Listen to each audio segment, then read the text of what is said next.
নিঃস্ব অবস্থায় কি দোয়া করতে পারেন একজন মানুষ, এই দোয়াটা শিখে নেন, ইনশাআল্লাহ আপনার জীবনের সমস্ত সংকট কেটে যাবে ইনশাআল্লাহ। আমি নিজে ওই দোয়াটা বেশি বেশি করার চেষ্টা করি।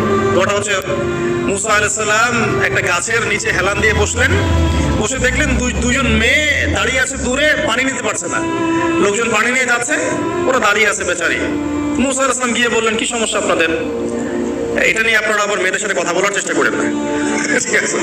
তো মাহারাম গায়না মাহারাম মেনে চলে। তারা বললো যে আমাদের বাবা অনেক বৃদ্ধ মানুষ, আমরা পানি নিতে পারি না যতক্ষণ না আমাদের কম পানি নিয়ে চলে যায়। মুসা আলাইহিস সালাম তো একটু বললাম না, ফিজিক্যালি খুব স্ট্রং ছিলেন, থাকে না বডি বিল্ডার, সামনে গিয়ে কথা বলে সরো পানি নিতে দাও, তখন মানুষ একটু মূল্যায়ন করে না। তো মুসা আলাইহিস সালাম এভাবে পানি নিয়ে দিলেন এবং বাছুর থেকে পানি পান করালেন, করিয়ে গাছের নিচে এসে বসে আছেন। বসে বসে তিনি দোয়া করছেন, এই যে দোয়াটা তিনি দোয়া করছেন, রব্বি, একটা নেক কাজ করলেন, নেক কাজ করলেন না, মানুষের উপকার করলেন, নেক কাজ করে এসে গাছের নিচে বসে দোয়া করছেন।